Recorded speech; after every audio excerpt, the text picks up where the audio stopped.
So, Mr. Algayer, Yep. what'd you have most Food wise? recently? Yeah.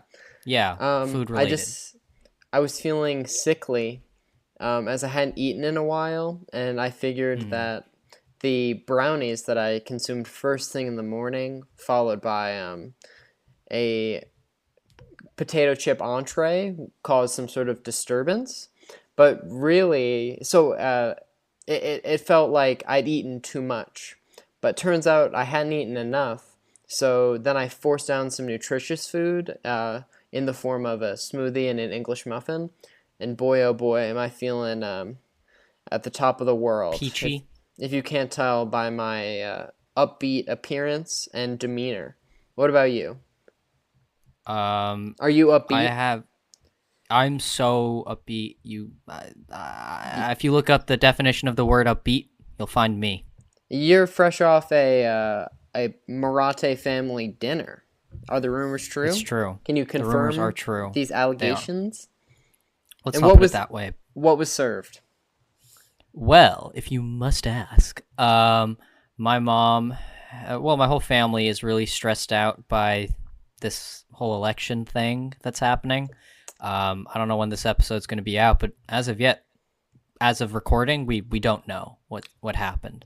So maybe Yeah, we'll upload this and this will be horribly out of date. But we're 6 electoral points short. Come on, Nevada. come on. Count your votes fast. If only we'd been allowed to start counting the votes prior. It's almost like the GOP planned for this so they could sue and take it to the Supreme Court to try to preserve Donald Trump's presidency because he doesn't want to lose the executive privilege and then be sent to jail. Parth, does that logic track? Or do you think this is a QAnon conspiracy? Trent, that's absolutely ridiculous. Mail-in ballots are a fraud. They're corrupt.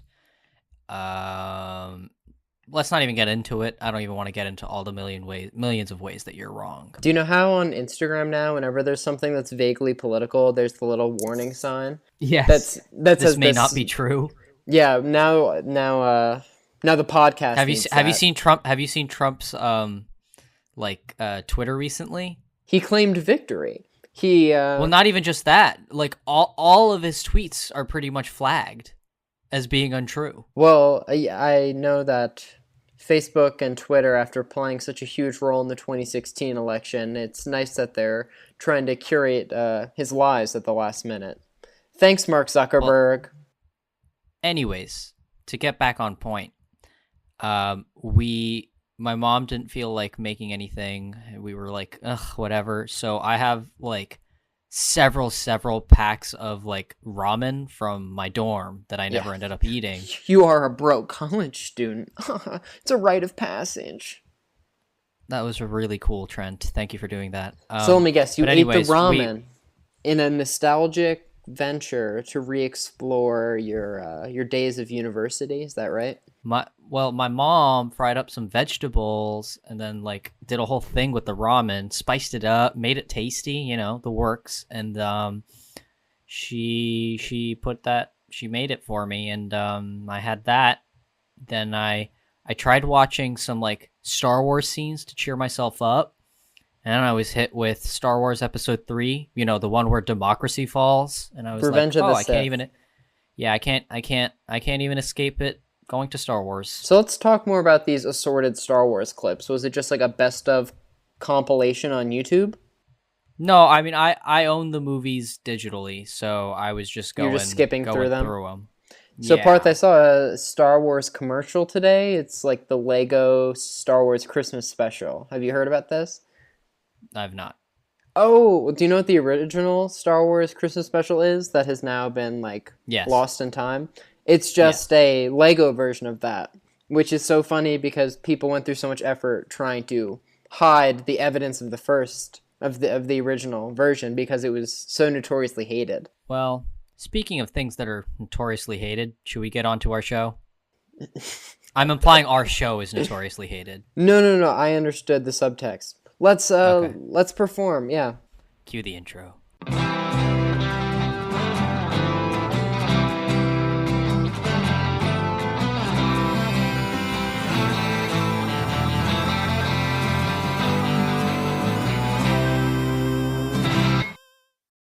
Welcome back to Craft Services, where we talk about movies. Each week we talk about a film and hopefully have a crew member of that film to talk with us. Our last episode had Kevin Bitters, who's a special effects supervisor and pyrotechnician. So if you haven't listened to that episode, you should check it out. It's pretty cool. We talked about explosions and stuff. It's true. So Trent, what are we doing here today then? If we've already talked to somebody about the movie. Then it's time to have a general discussion between. You're going to hear our opinions and thoughts for about 25 to 30 minutes. So just prepare yourself. Parth, do you want to give a synopsis of this movie? Of course, Trent, since I had that readily available. Armed with only one word. Tenet. The title of the movie. And fighting for the survival of the entire world, a protagonist journeys through a twilight world of international espionage on a mission that will unfold in something beyond real time. That was like the longest log line in recorded history. In a while, yeah. Maybe because this movie is complicated. Yeah. It's a little crazy. There are a lot of steps along the way. First, you just think, old-fashioned mass shooting in an opera house? And then, what? Time travel? Trent, did you know that this movie costed money to make? Yeah, that's a good point. It was exactly 200 million monies. Really? What did it make, Trent? 347.1 million monies. Ooh, ouch. That's gotta hurt. I know the box office performance of this movie was considered a disappointment, at least domestically. But I read it got like 50 million here in the US of A. But then abroad, where they've handled the COVID more professionally, they can go to the theaters and watch the movie. Meanwhile, here, we can't. Well, there's got to be some sort of history of the production of this film. Is there? Yeah. Let's do it. Theoretical physicist Kip Thorne, one of my personal favorite theoretical physicists. I could name a bunch more, but we don't have time. He is pretty good. Oh, you enjoy his work? I like his early stuff. Yeah. I think his new stuff isn't like at the same classic level, but like it's still pretty good. It still holds up. So he worked with Christopher Nolan on Interstellar, and I guess on this one he consulted about the subjects of time and quantum physics, which we've read a lot about in our personal time. We're pretty well versed, yeah. But we don't want to get into it. The Parth, newsflash: the title's a palindrome. Moving forward. Nolan made a conscious effort to abstain from any influence of the spy genre other than his own memory. Apparently, the screenplay was inspired by Once Upon a Time. Apparently, the screenplay was inspired by Once Upon a Time in the West, movie that I haven't seen, but Parth? I've also not seen. Cool. Apparently, the leads of the movie were allowed to read the script early on, but they were locked in a room. Principal photography involved 250 people, and it was filmed in 9 different countries. The only time in the U.S. was in Los Angeles on a soundstage. Instead of using miniatures and visual effects for the plane crash sequence, Nolan thought, I'm going to buy a Boeing 747 because it's more cost effective, so he did that. The cinematographer Hoyte van Hoytema employed a combination of 70mm film and IMAX and Panavision lenses, just in order to accommodate to the lower lights. Ludwig Göransson. Ludwig Göransson was chosen as the composer, as Nolan's frequent collaborator, Hans Zimmer, had committed himself to 2021's film Dune, which, Parth, correct me if I'm wrong, was originally supposed to be a 2020 film, Dune. Correct. But it was delayed. Also correct. So the soundtrack was recorded in the composer's home, and he researched retrograde composition which apparently is when the melodies sound the same forward and backwards. A common theme throughout the movie. More topical, the teens in the audience will love this. The Tenet soundtrack contains a song called "The Plan" by Travis Scott. He's works for McDonald's. Parth, you know? We'll go with that. Yeah. No, the cheeseburger, the Travis Scott meal. Yeah. I understand. It's sweeping the nation. Scream it from the rooftops. The Travis Scott burger! Jennifer Lame, who I didn't know who that was, but then I did some research, and she's edited like all the Noah Baumbach movies. She was his Christopher And she worked on Hereditary, I think. Yeah, and Midsommar. So Ari Aster. Yeah. She replaced Nolan's longtime editor Lee Smith, who was editing 1917.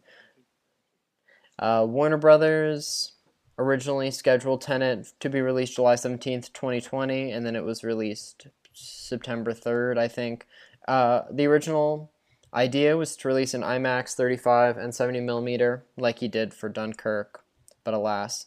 Tenet is Nolan's most expensive original project to date. Apparently the actors learned to speak in reverse for their roles, which I thought seemed nonsensical and unnecessary, but Sir Kenneth Branagh not only learned how to speak in a Russian accent, but in a Russian accent backwards. Very exciting. They shut down a highway in Estonia for, a car chase. For 3 weeks to film the car chase where they, shot the cars moving forwards and backwards. And in terms of negative reviews, it hasn't come out on Amazon yet, so there are no people frustrated with DVDs. So then I went into Rotten Tomatoes to find some people who were upset there. And people were like, the sound mixing. And people were like, I like Inception, but this? But I didn't want to copy any of those down because they were like by professional people and they were really long. So I'll just read this one note that really puts it all in context. And Tenet currently has a 71 on Rotten Tomatoes for background. It says, in summary, this movie is so bad, perhaps if we invert it, it will be brilliant. Yes, haha. Ouch. Ouch, indeed. But apparently All right, the soundtrack, while backwards, will be quite similar. The movie, however, it would be a little bit too meta for that to be the case. So, Parth, tell me about your initial viewing experience. You saw this at the drive-in. Yeah. I saw it at a drive-in about an hour away in Pennsylvania. Oh, you crossed state lines. I did it for Mr. Nolan. The things I do for Mr. Nolan would probably get me arrested. Let's not get into that, though. But you attended it with a friend, a platonic? I attended it with my good friend, Sophia. Uh-huh. I like that this is our running bit, that it surpassed Solo, A Star Wars Story, the best Star Wars film. Yeah, we've outgrown Solo as a joke. I don't think we've outgrown that joke. We've not outgrown it. Anyways. Well, we both enjoyed it. We both had a good time. I think, like, just as an initial reaction, we both were like, this is really confusing. But, like, the set pieces are really entertaining.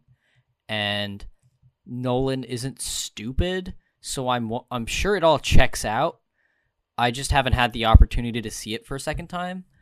But I really want to.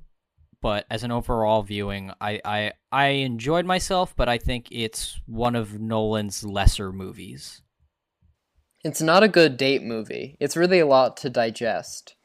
Did you talk throughout it, or when you go to the movies with someone, No. do you just sit there and absorb?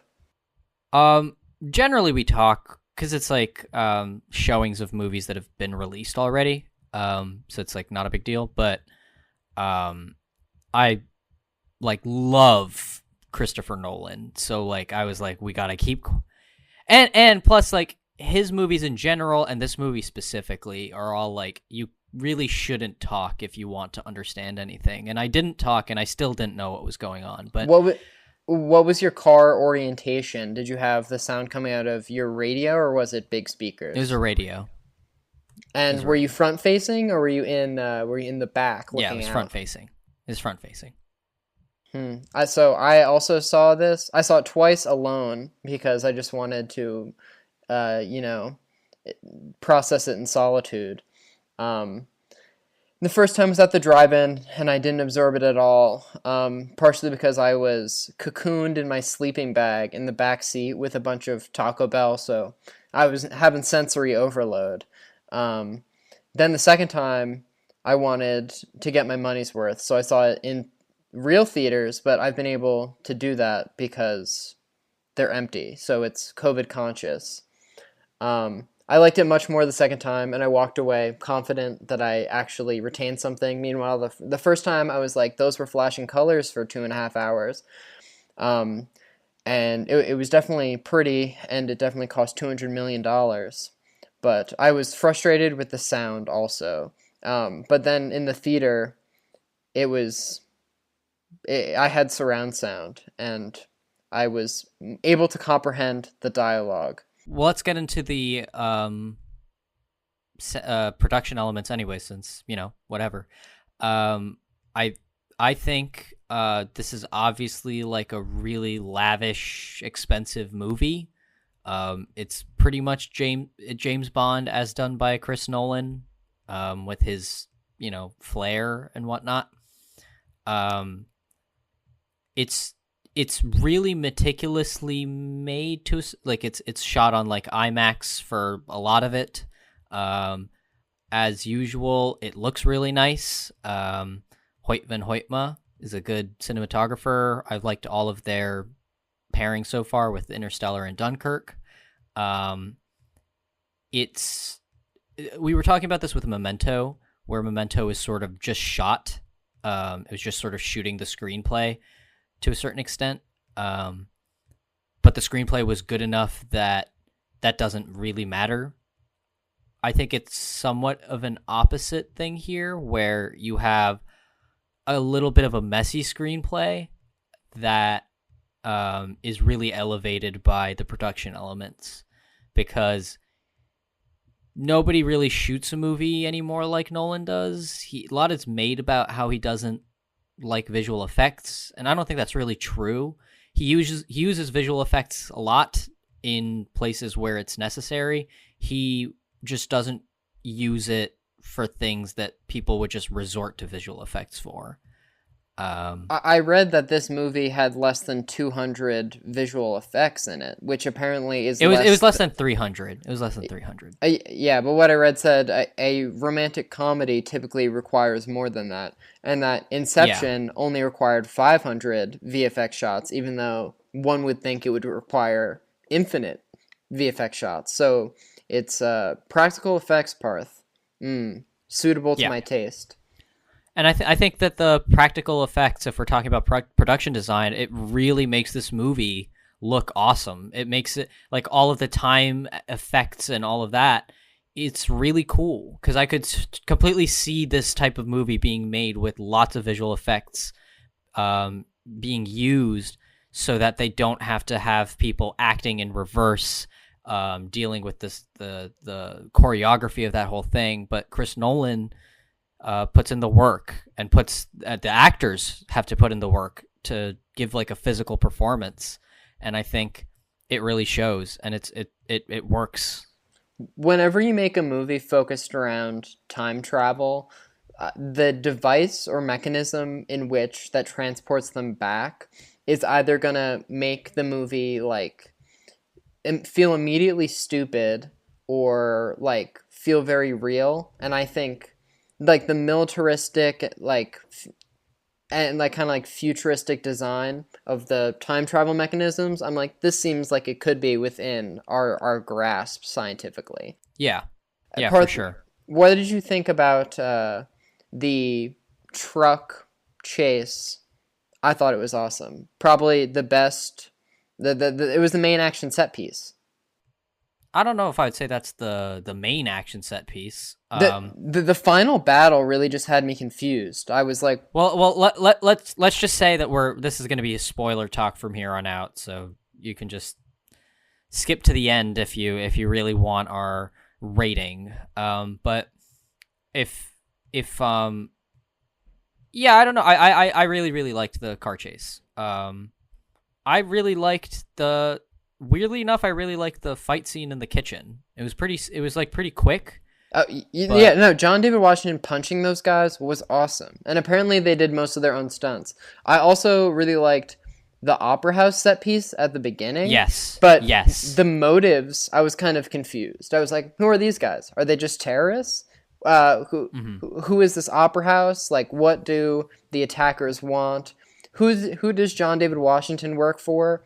Like, and I know he's a spy for the CIA or like British intelligence. Who knows? Why would he be a spy for British intelligence? I don't know. This feels like a British movie. Isn't Robert Pattinson supposed to be a British spy? Yeah, but John David Washington works for the CIA. Okay, that's fine. Well, like, what did you think of the direction? Being that the most recent Christopher Nolan movies I've watched were Dunkirk, Memento, Dark Knight, and Tenet, I'd say this was most similar to Dunkirk, but I like Dunkirk more, I think. I agree. I agree Um, definitely. but I was agreeing with what you were saying before about this switch of like prioritization between script and visuals when talking about Memento, and how the script at times didn't make sense, but it could be used as a crutch because the visuals are so impressive and you were kind of just like strapped in to the atmosphere. Because Yeah. I was on board, like they said, don't try to understand it, just feel it. So I was just, I fucking hate that line in retrospect. I agree. It's kind of a Not cop because out. like I think it's fine in the movie, but like every reviewer thought that they were doing something clever by using that line. Oh, I agree. I was recycling it intentionally. I think that this movie has too many one-liners that like are tongue in cheek and think that they're really clever just through like wordplay about time, being like, "I'll see you at the beginning," and I think it just does it one too many times, and it comes off as a little One too many self-indulgent. what?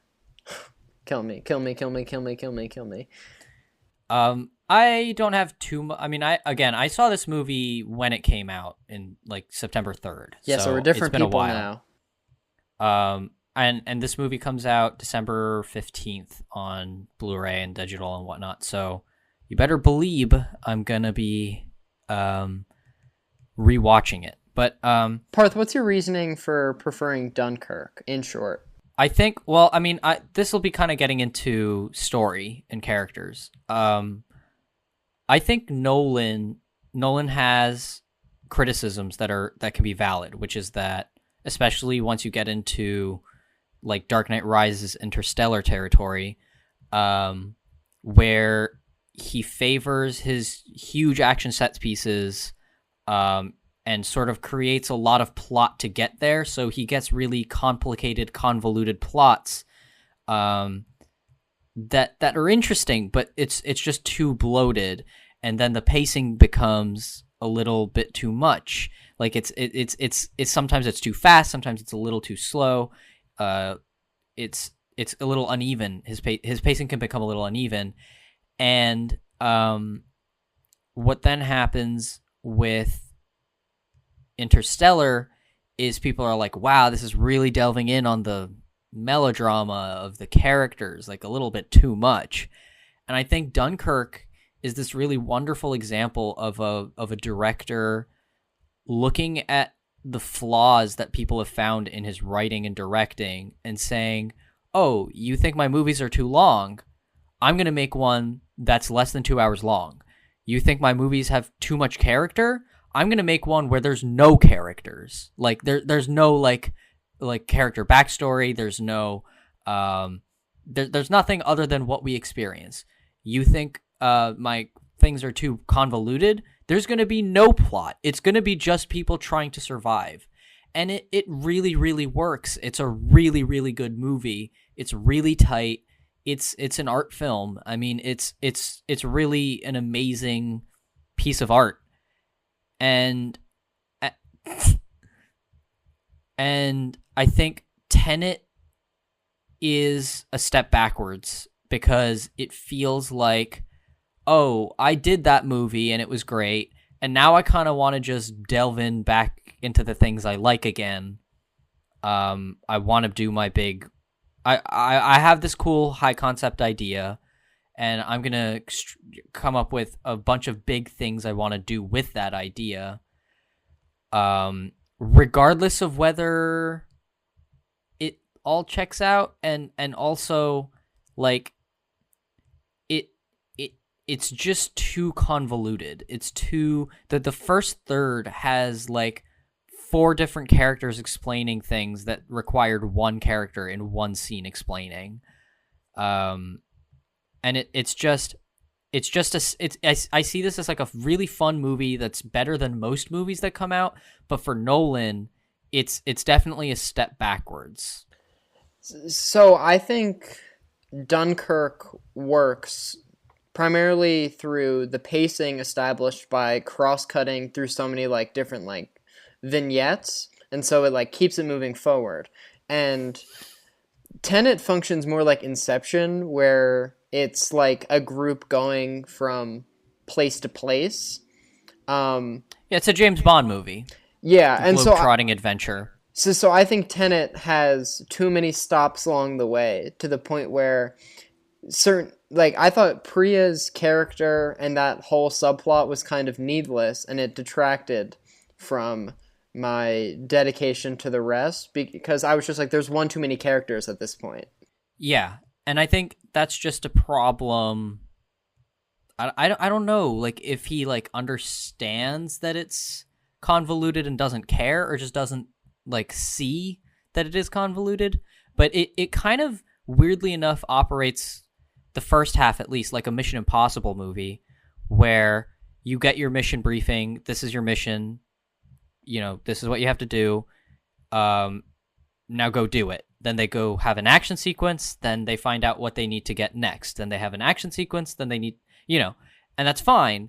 Except Mission Impossible now has really, really honed down what they do, and it's really cleanly done in Mission Impossible. And here, there's way too many characters explaining things. I think that can be attributed to the fact, because in James Bond, it'll be like, you need to kill this guy or prevent this person from being killed. And the instructions are pretty straightforward. But here you have to deal with time travel. And I think that the filmmakers are trying to like cover their own ass, because in movies where the science is sloppy, the internet kind of like rips you a new one. So I think they kind of overcompensated through the amount of explanation they did, which I think culminates in, like the white lady in the lab coat, and she takes him around and is like, here's how future bullets work. And I just thought that exposition went on for far too long. And I was like, thank you for establishing the rules of the universe, so there's no digital revolt.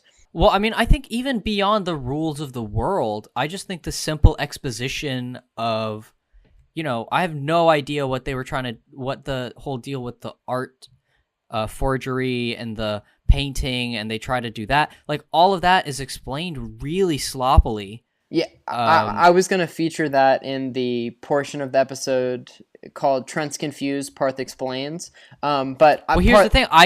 We can't have that part of the episode because I don't know what happened. I can actually explain the art thing because I read it. I read the Wikipedia plot description today. Please.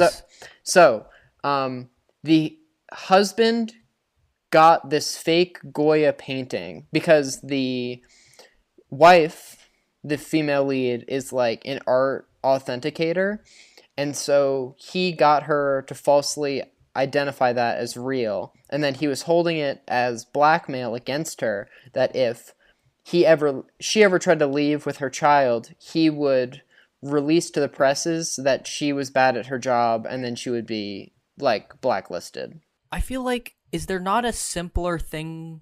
That was done? Exactly my thought. I was like, that technically holds water, but it seems so unnecessary because her career in the art world is not mentioned again. Yeah, and it doesn't. Again, I think you're absolutely right in saying that this is more like Inception, like the most out of all of his movies, because you've got like the first half of the movie trying to explain what's going to end up happening in the second half. And it's a globetrotting adventure. It's and they're both high trying to concept, so it like that divide of, I don't know, kind of like cause and effect, or we're gonna explain what's gonna happen in the final hour. What differentiates this from Inception, other than the script being much cleaner in Inception, is that there is no lots of people have said that the big problem with this movie is that there's no emotional element. And I kind of disagree. I don't think you need a super emotional element. I don't need John David Washington's character, or sorry, the protagonist, to have a huge arc or something. But the problem is when you look at Inception, it has all of these rules of its world that it explains, and lots of very convoluted things. But the thing is, those are all in service of a really personal story of Leonardo DiCaprio's character. And it's all in service of a really personal journey. On the other hand, with this movie, it seems like a lot of things are happening, and they're just machinations that are of the plot that are required for it to, like, for certain key things that Nolan wants a plane to blow up. Nolan wants, like, a slow car chase with a fire truck. Nolan wants a huge, like, shooting, blowing up buildings in the Middle East section, So he sort of and, like, Nolan wants time to bend in on itself and have John David Washington fight the future version of himself. So he creates all of these really complicated ways for it to happen. And I think people would be... I think you can go one of two ways. One way is you got to just make it simpler. And if you don't want to do that, then you have to give somebody a bigger arc. Because they kind of give Kat, Elizabeth Debicki's character, an arc, sort of. But it's not... Like, there's nothing that big, and I think that's the problem. I think people are willing to accept super convoluted things that don't necessarily make sense if there's an emotional journey they can attach to. And I think that he either had to go further on the Dunkirk route of very clean, simple storytelling, or go harder in on the characters. I agree that it's weird that the third build actor is the only person with the character arc, because John David Washington is static and Robert Pattinson is an awesome side character, but both of them are basically unchanged. And then it's the real journey is this girl. Oh, the what's her name? Elizabeth Debicki, Kat. Yeah. The real story is, at its core, is Kat's character. She wants her kid. She's in a bad marriage, and her husband's dying, but he wants to kill everyone. And how do we do that? This movie has vehicles of all kinds: cars, boats, this is true, planes. Do you want to know a trivial complaint I had? Please. Do you know Hamish Patel? Yes. So do you know how he's brought in for the plane crash scene, right? Mm-hmm. Then, at the end, he's the one on the boat with Kat. So it seems like, he's like our vehicle specialist, and we're going to bring him in for all the main action scenes. But he's nowhere to be seen during the car chase, and I just think it's fucking stupid. That's what I mean by this feels like it just needed another draft, because it feels like you can combine a bunch of different characters, because there's that one, when that one guy is like, welcome to the afterlife, right? Mm-hmm. Why can't they condense that scene with the scene of the woman explaining the bullets and like inversion? Yeah. Also, those don't need to be separate scenes. Do you know how in like the final action scene there's like the red team and blue team stuff, and suddenly there's just this like military white guy, and the movie's Taylor Johnson. Yeah, the movie's looking at him like he's been here the whole time, but me as the viewer, I'm like, who the fuck is this stranger, and why is he suddenly so important? And Wouldn't it have made more sense if that was Hamish Patel or something? that's what I'm saying. That's my whole problem. Inception goes further on the character elements and is really streamlined for a movie with really complicated rules. It's actually pretty straightforwardly told. You can't tell a complicated story complicatedly, it doesn't work. You can't have, I don't know why. I don't know. I mean, he said he's been working on the script for 10 years. Yeah, I read the same thing. So, Parth, do you want to hear my final question? Yes. What are the villain's motives? Because he's dying and he's mad at the world, but why cause an apocalypse? Because if he can't have her, no one can. Men are simple. I actually don't mind that. Nolan's gotten shit from people for The Dark Knight Rises with Bane so over the top, and Kenneth Branagh is really hammy in this movie. I think it's fun. I don't mind it.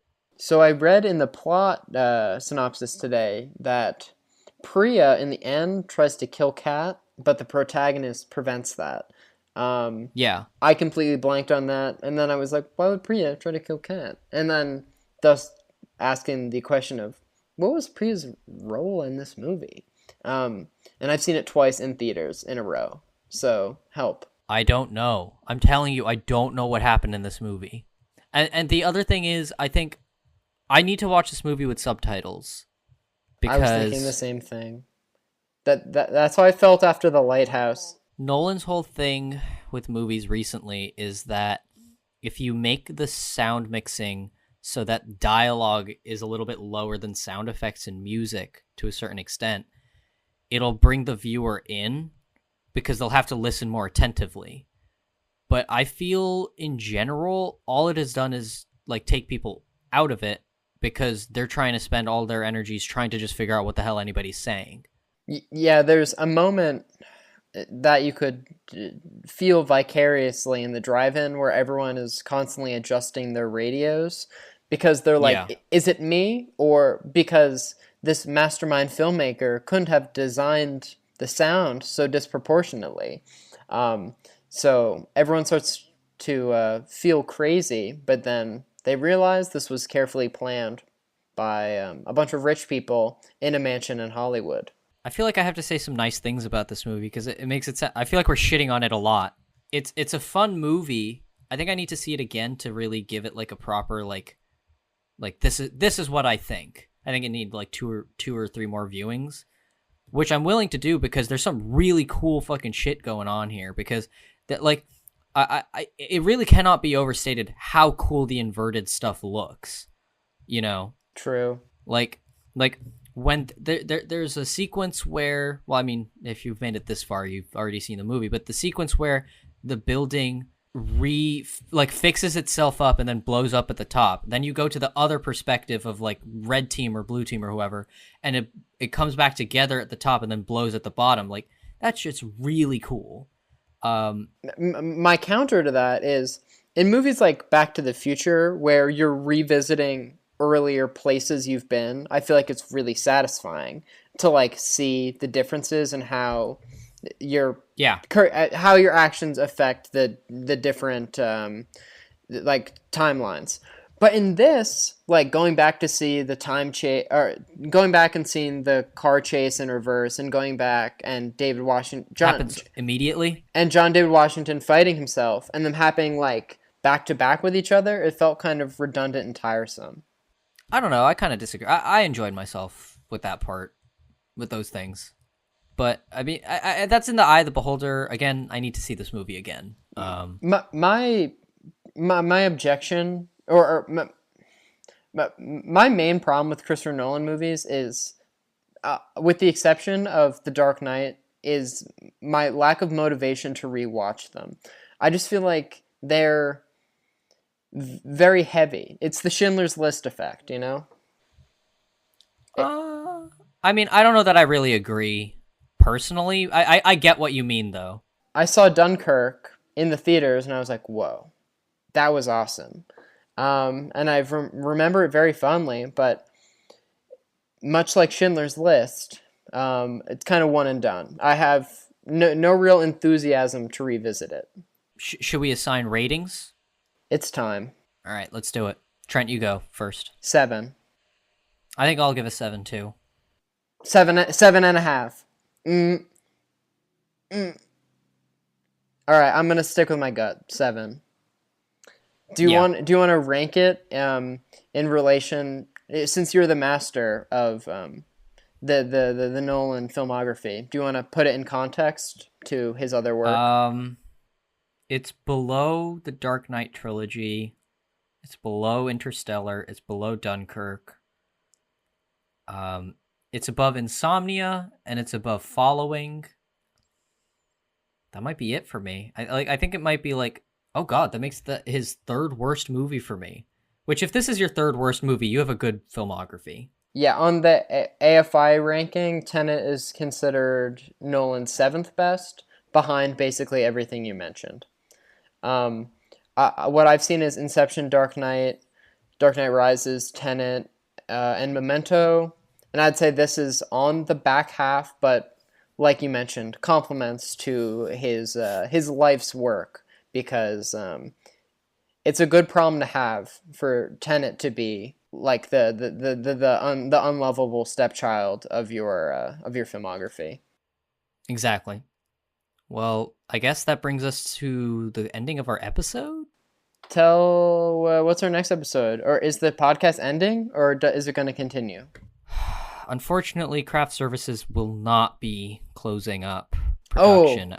We're returning. This isn't our goodbye, our swan song? Yeah, no, it's not. We got a dialogue editor for Bill and Ted Face the Music, a recent release. Third installment in the Bill and Ted franchise, starring actors, created by filmmakers. You know the deal, guys. We got a dialogue editor. Her name's Angela Kwan. She was awesome. We'll have that episode out for you on Sunday. Church day, our day of rest. And on that note, exactly. Goodbye. Now we're gonna leave. See you guys. I hope I never see you again. This is an audio-based medium, Parth. There's no visual.